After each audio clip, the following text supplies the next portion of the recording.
Hello and welcome to this week's edition of Midweek Sparring. I'm Dan Darty alongside Jake Creer, and this week we'll be breaking down all about UFC 204. That was a smoother intro than last week, Jake. Yeah, good start. Yep. All right, not much fight news to go over this week, but some cool fight announcements. Tonight, though, it was announced that BJ Penn has pulled out of next week's main event against Ricardo Lamas from UFC Manila, the UFC Fight Pass event next week. And I think BJ Penn's kind of lucky that happened, honestly. Yes. Yep, that's my thoughts on it too. And honestly, I'm not surprised. I mean, what can you expect? BJ Penn at this age, this point in his career, he hasn't fought in so long. And it's kind of just become a sideshow. And yeah, Lamas probably would have tore him to pieces. And now we're kind of in that waiting game as far as what's going to be the main event. If, who's going to step up and face Ricardo Lamas. And just pulling up the card here, they don't have many other options on that card as far as a credible main event. You know, Derek Lewis, and he's going to rip apart Tybura more than likely. Horiguchi and Bagutinov would probably be my vote if for some reason they can't find a replacement for Lamas. And that's if the UFC wants to promote flyweights, what they never do. Exactly. Yep. So, yeah, not good for the UFC, but at the same point, were they not going to expect it? You know, it's unfortunate it happened this late, as close to it is, but yeah, that's the BJ Penn story for you, I guess. Yeah, I would love to see a Black Beast main event though. I'm all for that. Yeah, I love Derek Lewis, but so entertaining. Kind of weird matchmaking in that one. Yeah, I think Tybura looked really, really awesome in his last fight at Salt Lake City. He had that great knockout, the head kick, I believe. Yep, and Pesta. Yep. Yeah, and so it's a cool matchup. I was hoping that Lewis would get a top 10 guy, but I mean, another step up for the Black Beast, and that would be a great main event. I love it. Yeah. I'd take it. Heavyweight main events they're always fun, no matter who it is. Yeah, unless Doo Ho Choi can step up. That would be the best. That's the exception I'll make. That would be the best. Yeah. If not Paddy Pimblett, Doo Ho Choi would be a good consolation. Paddy Pimblett, still pushing the Paddy Pimblett train. Of course. Instead of the UFC 204 filling in for Arnold Allen and Jeremy Kennedy, he'll make the trip to the Philippines and fill in. Hey, you might as well. Yeah. Not as easy, though, so we'll see. Hopefully something good happens out of it because Ricardo Lamas needs a fight, top 5 featherweight, coming off a loss. Hopefully get something soon. So for sure. Yeah.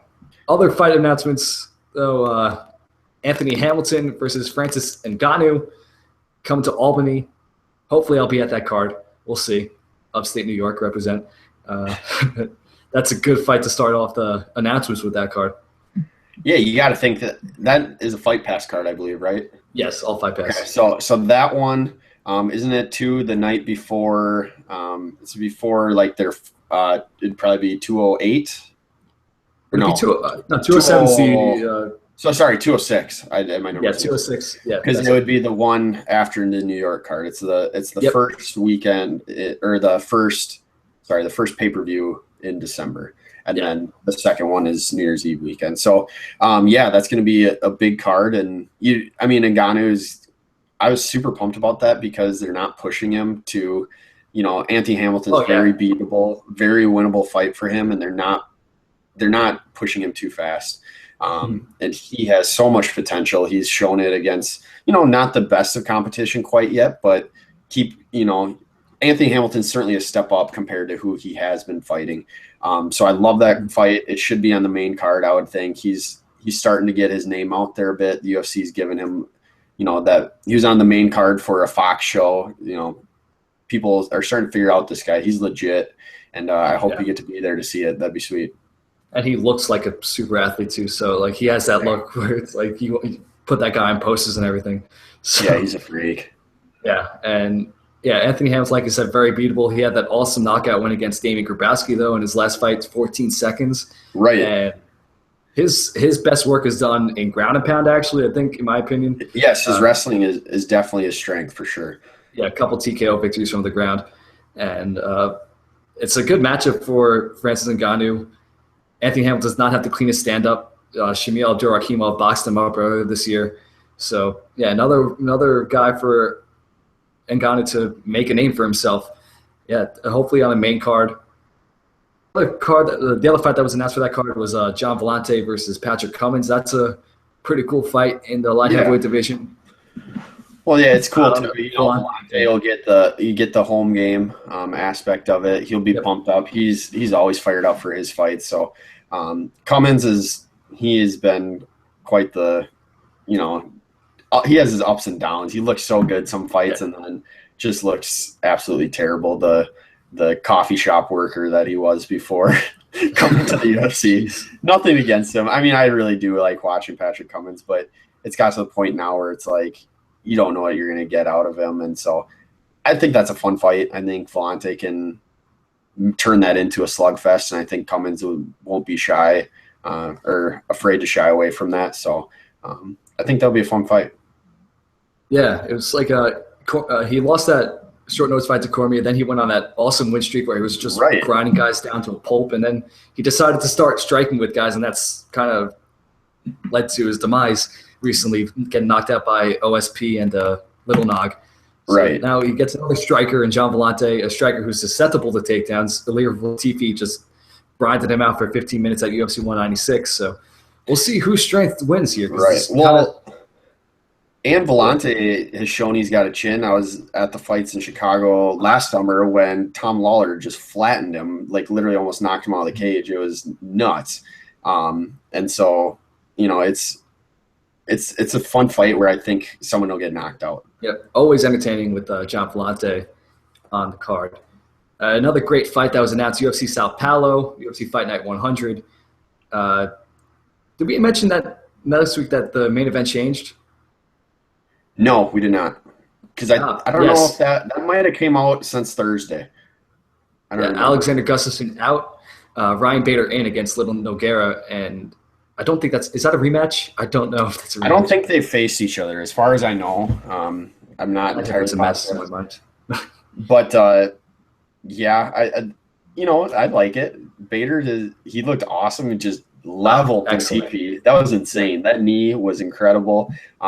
So I'm pumped for that. I mean, like some of these other fights we've talked about already tonight, Lil Nog's very beatable. He's shown he's shown some good things lately too. Didn't he just win at back in Brazil, the pay-per-view? Stipe won the belt. Who did he beat? Yeah, he knocked out Patrick Cummins. We just mentioned. Yeah, exactly. Jeez. So that I think it's a fun fight. I think Bader wins it, but it's in Brazil, so who knows? And Bader hasn't always been Mr. Consistent either. Of course, he's not the easiest guy to grind out. Antonio Nogueira with that BJJ background. I think he beat Rashad Evans by decision. Yep. Let me see if they fought, because I don't know what I'm thinking, but I thought they fought. Yes, okay. Ryan Bader decisioned him at UFC 119. Yes. So this is a rematch. A long time ago. Yes, the rematch everyone wanted to see. Oh boy. That's your main event. But you know what? That card is pretty loaded with good undercard fights, which you're about to announce. So let's get to that one. Yes, along with Courtney Casey versus Claudia Gadelha, which we talked about last week. Warley Alves versus Kamaru Usman was announced, and that's just an amazing fight of two great prospects. Yeah, not only that, but they're both just sick on the ground.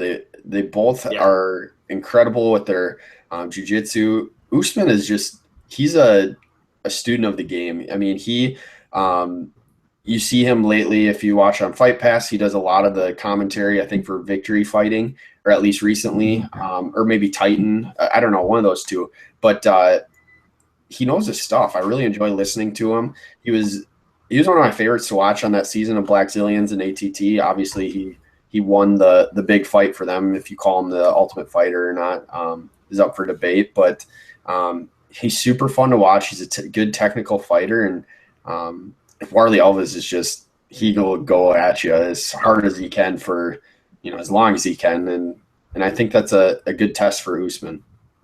Yeah, and Alves is coming off that really disappointing loss to Brian Barberena, the prospect killer. Right. So he really needs this one. And Usman is a kind of fighter that can beat you anywhere. He can box you up, or he can just wrestle you out like he did to Alexander Yakovlev in his last fight. A couple 10-8 rounds in that one. He just kept taking it down, like Louis Smolka style, just taking it down over and over and over again. Can we use Louis Smolka as an example now? I don't know. I mean, you know what I mean. Just the constant. That was insane. I'm talking about the constant takedowns of his earlier UFC fights, not the one we saw on Saturday. Wow, I still can't get over that. That was insane. Yeah, just the best part about that fight was Moreno blocking Smolka's pass to side control and keeping that guillotine locked in. Yeah, really. I mean, it was really a second effort that got the win for him. He had to kind of readjust, and that was huge. Mm-hmm. And the other fight announced for UFC Sao Paulo was, let's see, it was Zach Otto versus Sergio Moraes. Yeah, well, he rose up to the test this past weekend. I love that he's already getting back in there, taking another short notice fight. When's the date for the Sao Paulo? Is it November? Oh boy. I want to say November 19th. November 19th. So, yes, short notice, but obviously he gets a lot longer camp for this one. At the same point, though, he was training for a fight this coming weekend anyway, so it's not your typical short notice fight for Zach Otto, but he looked awesome this past weekend against Josh Berkman, and I would honestly say Moraes is a much tougher test than Berkman. He has weapons that Berkman doesn't possess, particularly on the ground.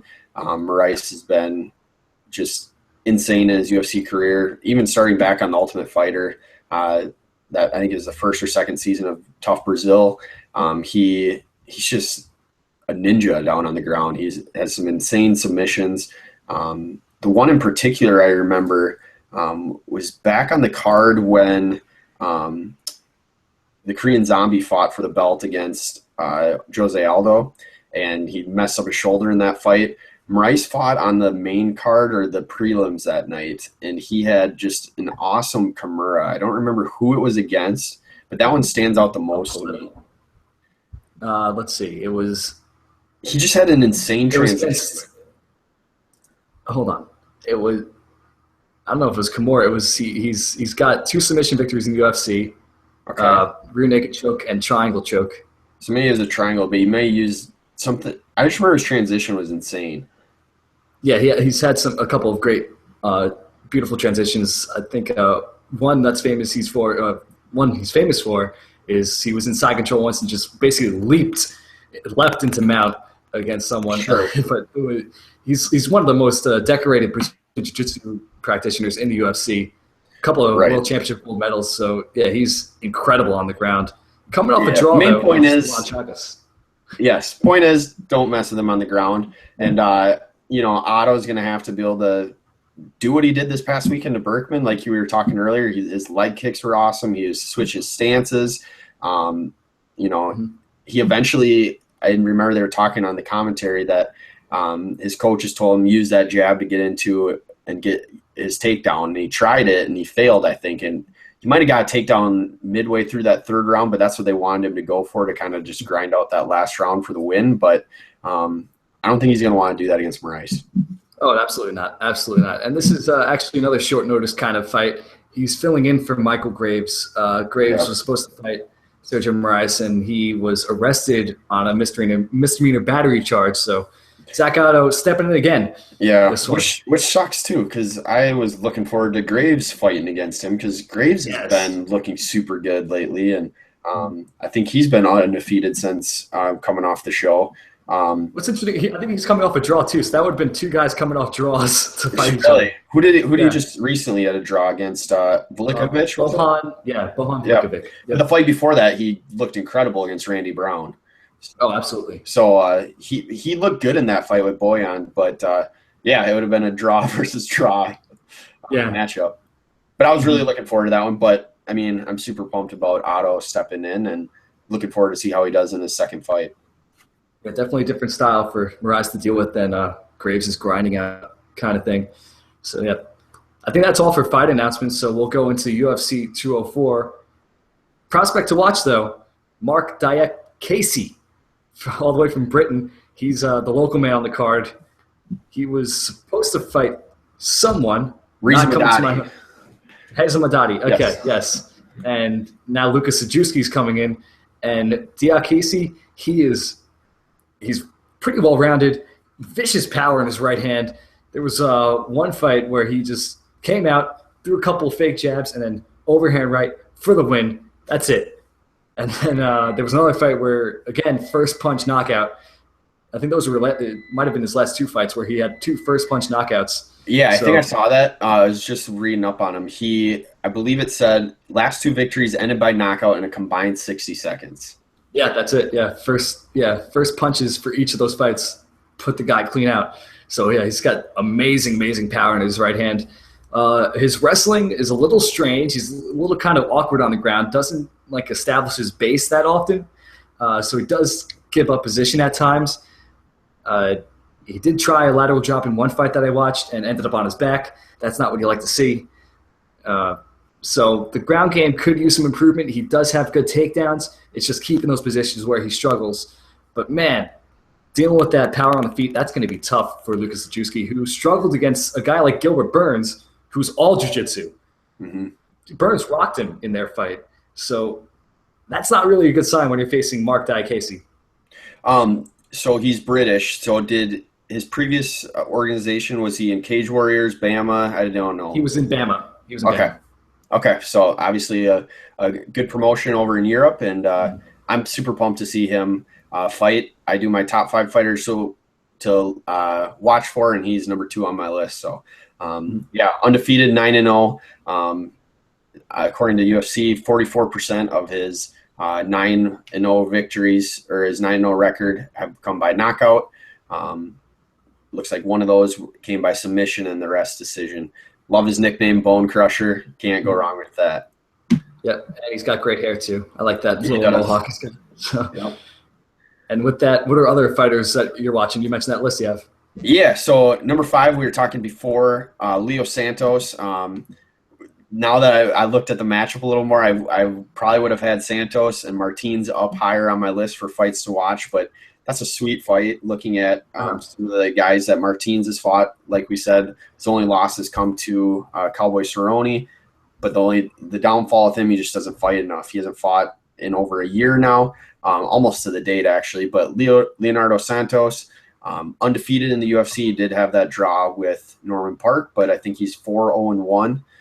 This is a great fight and a possibility for him to extend that. All my fighters on this list are either undefeated or unbeaten in the UFC.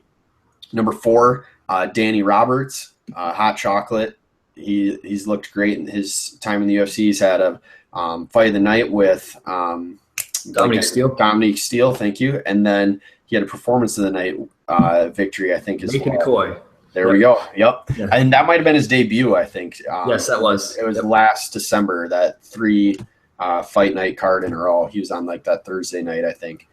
But yeah, Danny Roberts. And actually number 3 on my list is his opponent, Mike Perry. The difference maker why I chose Perry over Roberts was just the impact Perry made in his debut. He looked incredible against Lim. Short notice, stepped up on pay-per-view, knocked him out.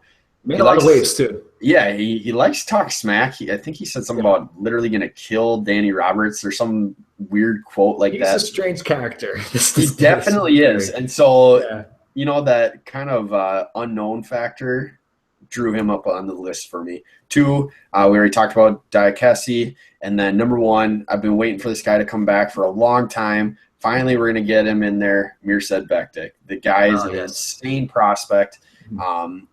I'm super pumped to get him finally in the cage. I was really nervous this week just because, the Arnold Allen fight fell through, and then Jeremy Kennedy. That was he was announced, and within hours he was already pulling out of that fight. So we get Russell Doan to step up. Doan's lost 3 in a row, so it looks like a great matchup for Mirsad Bektic to get back in there and show his stuff once again. He's a sick 145-pounder that doesn't get credit because he hasn't fought in a long time. May 30th, 2015. So almost a year and a half since we've seen him in the octagon. And he beat Lucas Martins. He's got a win over Paul Redmond and then Chaz Skelly. So super pumped to see how he looks this weekend. Yeah. Who are some fighters besides maybe the ones that I've not announced that you're looking forward to seeing?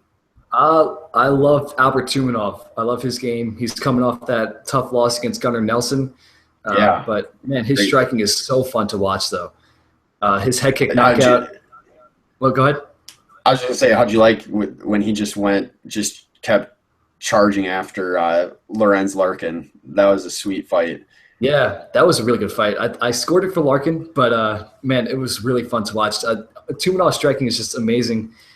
He loves pressuring guys up against the fence and just winging wild hooks, and then when you least expect it, he'll throw up a head kick and knock you out. Like with Matt Dwyer, knocked out Alonzo Ban, and had that awesome fight with Lorenz Larkin, and then now came off a rough fight against Gunnar Nelson, who's kind of like Leon Edwards in style, which is grappling based. Yeah. So we'll see if Leon Edwards can impose his will on Tumanov. That's going to be really interesting. But I'm picking Tumanov here because I really want to see his striking again, and I'm just holding that hope for that. Sure. Yeah, Adriano Martins on my list. He's, as we mentioned, one of the most underrated guys in the UFC. I was at his debut knockout against Juan Puig, just thunderous right hand. Knocked out Islam Makhachev, beat Rustam Khabilov. So, yeah, he's taken out a tough opponent, Leo Santos, who's coming off a knockout of his own. Stunning knockout against Kevin Lee. Who saw that coming? Right. Seriously. Yeah, so that's a beautiful matchmaking, that fight from Sean Shelby. And is that lightweight? So that might be Joe Silva, actually. Yeah. Who am I thinking? But now it's Shelby. Who knows? Their matchmaking is kind of up in the air right now. And I'm also looking at Rob Font. Got a very, very winnable matchup against Ian Entwistle.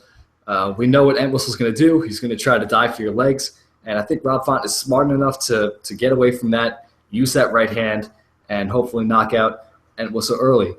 Right, and he's coming off of a unanimous decision loss to Lineker, and we know the power of John Lineker, so he stayed in there for 3 rounds and able to survive that. You know, he didn't look good at all in the fight, but, you know, his 2 wins before that were knockouts in the first and second round against George Roop, which was awesome. That in his debut, he literally just flattened him. And then Joey Gomez was the other one. So, yeah, I'm definitely looking forward to that fight too. Mm-hmm. And, of course, Mirsad Bektic, one of the best featherweight prospects out there. Daniel Obalanchuk, I like his chances against Stefan Struve on short notice. I think his grappling skills will be able to get inside of Stefan Struve's non-existent reach advantage. I mean, he's got the statistical reach advantage, but not the real reach advantage because he never uses it. So I'm thinking Obalanchuk gets inside and grinds him out like it did to Alexei Olenek and others in his UFC career. So there's that. Those guys. Yeah, good fight card. Some nice prospects to watch on this card. Then you got the top couple fights, which are pretty interesting. What are your top fights to watch? Yeah, so that's a great point to call it interesting. You know, it's hard to predict how these fights are going to go. I think the top 3. So actually, the top 3 fights are number 5, 4, and 3 on my list. Not necessarily in that succession, but with the 6 fighters involved in Jimmy Manuwa versus Ovince St. Preux, Vitor Belfort, Gegard Mousasi, and then the title fight, Bisping and Henderson.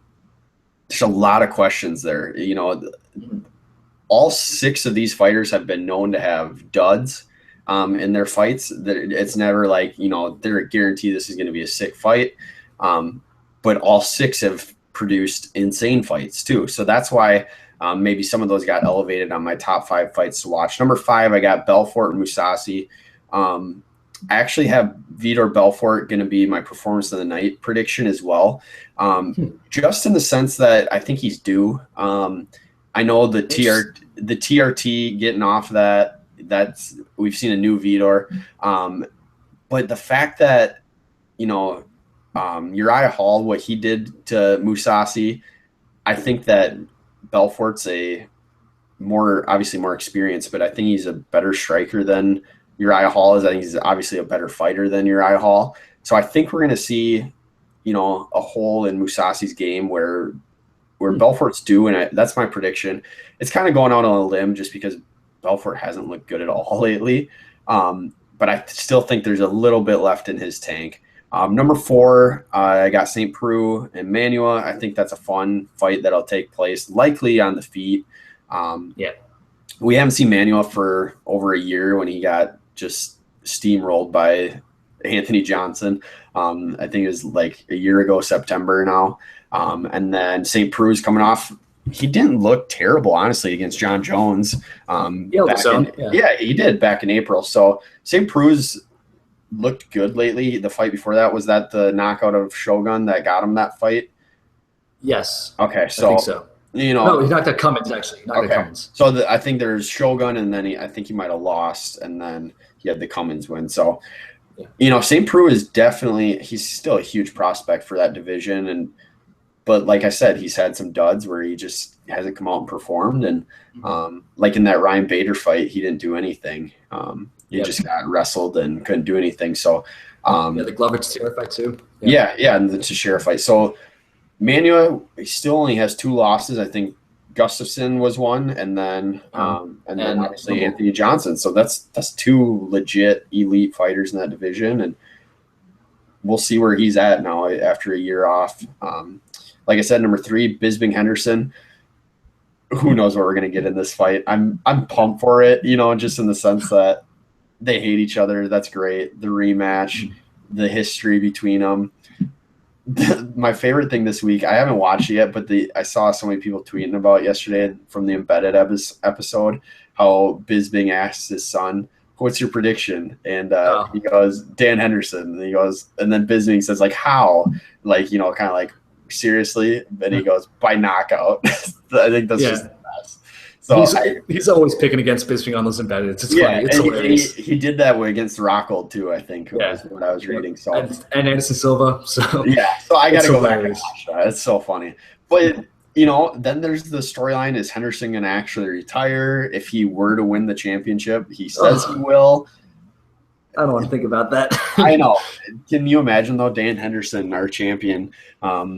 How old is he? He's in his mid-40s. 46, yep. 46, holy crap. So that could be our UFC champion come Saturday night. The H-bomb, you got to always be watching for it. So who knows? But Bisping has been the best Michael Bisping we've seen, coming off the huge knockout from, Luke Rockhold. So I'm looking forward to that fight. But as far as technical fights go, that's why that's not near the top of my list. It's more the storyline that drew me in.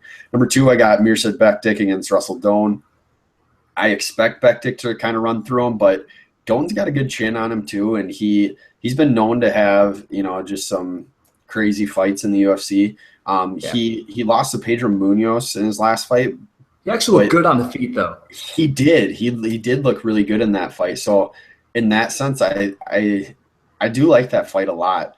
And my top fight actually is, once again, I've kind of been drawn to these lately, is the Fight Pass Spotlight, and that Danny Roberts and Mike Perry fight. 2 guys unbeaten in the UFC.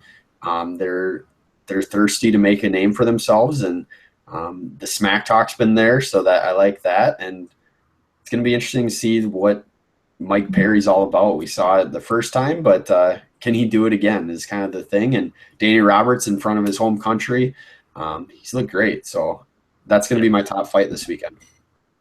Yeah, Are there any that I maybe missed? I know you talked earlier, the Pickett Alcantara fight you like.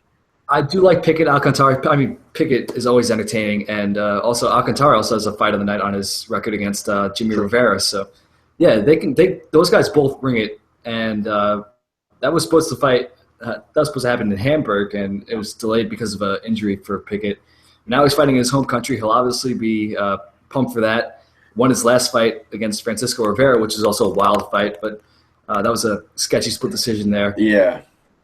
It's just always entertaining to see Pickett fight because, I mean, he knocked down Thomas Almeida twice. Right. He should have won that fight. Still, he should have won that fight. Here's my thing. If he loses, does he retire? If he wins, does he retire? Because it'd be a cool way to go out. He's up there in age, and he's kind of been dealing with injuries a lot. So here's his fractured spine, I think it was. So yeah, that's brutal. Here's his last it's going back to late 2012, December. Lost Eddie Wineland, win over Mike Easton, lost to Michael McDonald, win over Neil Seery, 3 losses in a row to McCall, Camus, Almeida, and then he won that, like you said, sketchy split decision. He has been getting into promoting fights, I think, too. So that is another reason I would say it'd be more likely for him to maybe be done with this. Losing to Yuri Alcantara is not a good mark to your record at this point. Alcantara he was ranked there for a little while, but he seems to be, he went on that 3-fight win streak, and then now he's been alternating wins and losses. So, my prediction is he's done if he loses, but we'll kind of see. I'm gonna be sad to see him go. He's always entertaining. Hopefully, he gets the win and goes out on top. Right. I always loved his walkouts back before like the Reebok deal when he would come out in like the newsy outfit with the whole top hat and whatever. So I think he still does wear the fedora. I don't think he's given that up. But the suspenders and the that whole is, I think that's been kicked to the wayside thanks to Reebok. Thanks, Reebok. But that'd be cool. I mean, if we could get a Brad Pickett win if he were to retire, and then potentially Neil Seery as well here in Belfast, and I don't know when that card is, I forget, but when he's fighting McCall. And their fight, Pickett and Seery, was just out of this world and entertaining. So well, 2 guys at the end of the rope. Neil Seery actually announced his retirement already, pretty much. So who do you have for your predictions for fight of the night and performance of the night? Fight of the night. Let's see. I'm thinking Martins versus Santos is just going to be wild. Yep. Performance of the night.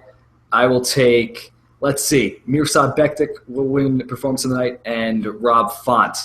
All right. Will win fight of the night. Performance of the night, rather. Yeah, I like that. So those are my picks. Yep. And so mine, like I said, Bektik performance of the night, and then I'm going with that sleeper of Vitor Belfort. That's a sleeper. Definitely. It up. Well, and honestly, being elevated in that co-main slot, if the main event is a dud, and if Belfort were to have a sweet knockout, more likely of a chance to pull that in. My fight of the night sleeper as well, but I'm going Bisping Henderson. I think it's going to be just a weird scrap. Okay. Bisping had that crazy fight against Silva. Henderson's coming off the crazy win over Hector Lombard. Or has he fought since then, or is that his last fight? That's his last fight. Yeah, so that fight was insane. That's my reason for it, just based on that they both have that potential to both rock each other and get sloppy. But the fans love it. The fans are going to be all behind Bisping. It's going to be like 5 a.m. That's something we haven't even talked about. Oh, yeah. The main card is ridiculous. That's rough. Yeah, so they're going to be, non-coherent fans in England that are going to be just going nuts when Blur hits for Michael Bisping. And I don't know if you heard on the MMA hour, is he switching? He'll have a different thing. It's some Oasis Wonderwall. Right? Yes. Yeah. Why? That's he has one of the best walkouts in the UFC. He explained this. It's the line that says, "Today is going to be the day that I'm going to give it back to you." Oh my gosh! He wants to knock out Henderson. He better do kind of the John Jones, I guess, has done this a little bit, but the Conor McGregor, where start with the slow song and then get into the the more upbeat one. If he did a combo, I'm fine with that. But I think he also said he can't do a combo because Oasis and Blur hated each other, so that would be weird. Oh my gosh, that's hilarious. I saw some rumblings of that. That might be the downfall for Bisping. He might get knocked out now because of that. Yeah, no Blur. So that no Blur leads to blurry vision. I guess I'm going the safe pick in Bektik, and then kind of 2 dark horses for my fight of the night and my other performance of the night. Little fun fact: the 2 guys in the co-main event, they've combined to knock out Henderson 3 times in the past few years in a combined 3 minutes. So, and fun fact there. Not only that, but just look how loaded the top of middleweight is, and the fact that he, jumped the line. I get it; he's had an amazing career. It all makes sense. But at the same point, Weidman, Rockhold, Romero. I mean, the list goes on. Best case scenario, because all those guys are fighting each other now, and it's awesome. True. It's true. So, We can't complain too much. Mhm. It's Jacare. So we get that's kind of like a tournament maybe. That's been the talk too. If Henderson wins and vacates it, you have the winners of those two fight for the belt. Yep. That's a great scenario too. So not complaining. It's going to be fun. But yeah, let Bisping have his fun. He's more than earned it. I mean, if he has the most wins in UFC history. True. Yeah. I'm not complaining about Bisping and all. It's just the Henderson thing. It's just I don't know. I'm not up on a soapbox like many other people. Yeah, I don't think he deserves it at all. 3-6 in his last 9, and he looks terrible in all those fights. So, it's all it takes though. The one H-bomb that can do it. One H-bomb. Yep. It's the shuffle H-bomb strategy, and it still works. Right. Real quick, let's talk about our crazy DraftKings matchup we had this last week. Heartbreaking. I finally, I shouldn't say finally. I evened the series, I guess, made it 1-1. You defeated me by a bunch the week prior, and it looked like you was heading that way. It actually even updated the score. It said you would beat me, but then they added some. They didn't tally all the significant strikes or something from that main event. So the stacking of the main event, the wild 5-round thriller that we got to see, gave me the victory. I had both Lineker and Dodson in my lineup. We both matched up with Abdurrahimov, McCrory, which did not do well, and Smolka. So we had McCrory and Smolka. Okay. Both did just awful. I mean, obviously they got finished quickly. McCrory wasn't that in the second round. I haven't seen that fight yet. Yeah, second round. It was a couple takedowns and then the right hand and the head kick. Sweet head kick. It sounded like And then Smolka, obviously the wicked guillotine. As far as then we had 3 different fighters. I had Dodson, Lineker, I had Keita Nakamura. I started watching the fights in the third round of that fight, and I know it was 29-28 across the board. Was it? Since I didn't see it, did Nakamura legitimately lose 2 rounds? Some were calling for Nakamura to win, but really, Dos Santos was doing a lot more on the feet than Nakamura was doing on the ground. Nakamura did get 5 takedowns, but it was just that Dos Santos was just doing more damage. And Dos Santos had the most wicked belly-to-back suplex. I caught that, and I freaked out. That was awesome. Mm-hmm. And then your 3 fighters, besides mine, Kutalaba got you a nice win. Yes, he looked awesome in that fight. And then you went with Zach Otto with the upset. That was a nice choice. But the one that cost you, we talked about Will Brooks, the broken rib.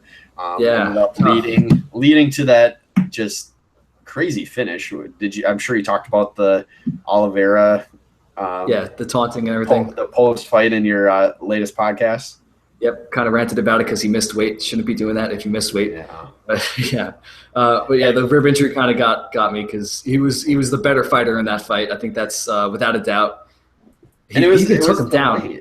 Yeah, it was definitely took him down with the popped rib too. Yeah, it was definitely the weight difference that Oliveira was able to kind of ragdoll him a little bit. Yeah, Oliveira muscles around welterweights. So exactly. Yeah. And Wolbrook still took him down a couple times. Right. Yeah. So that shouldn't have happened for you. Honestly, you should have got the win, but I'll take it. And we'll face off again this weekend and see what happens. Yeah, gonna be fun. Waiting to see what prices still. It's a little early edition of Midweek Sparring, so no prices yet. Yep. So the next time I guess we'll probably do this. So as of now, it'll be a week from Thursday. We had to go Tuesday night. I have a pretty busy week, but I appreciate it. Thank you for having me tonight. Yeah, no problem. Absolutely.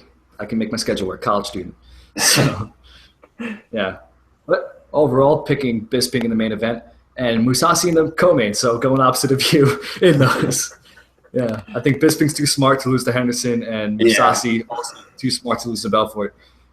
So, I'm for sure going Bisping. Don't get me wrong. I'm not going Henderson, but okay. All right. Yeah. No, I'm for sure. I'm just going Bisping, but at the same point, it wouldn't shock me, I guess, if Henderson did win that fight, strictly based on the H-bomb. That's all.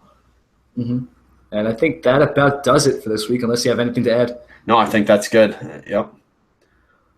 Awesome. Well, tune in next Thursday for Midweek Sparring, and then tune in Sunday at 7 a.m. now. It's only an hour for my edition of Shadowboxing, just me, in the morning on vicradio.org.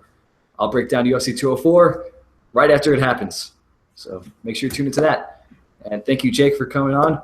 And thank you to me for making this work. This schedule, hey, I guess. That's fine. You can take credit. I like it. It's good. Yeah. You deserve So it. that's it. See ya.